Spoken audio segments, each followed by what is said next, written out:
اللهم جملني بقلب رحيم وعقل حكيم ونفس صبورة.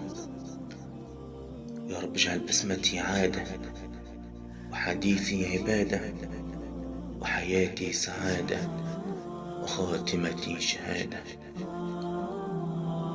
يا رب أغرق صدري في بحر الرضا والسلام، واجعل قناعتي كلها أن الخير فيما كتبته لي.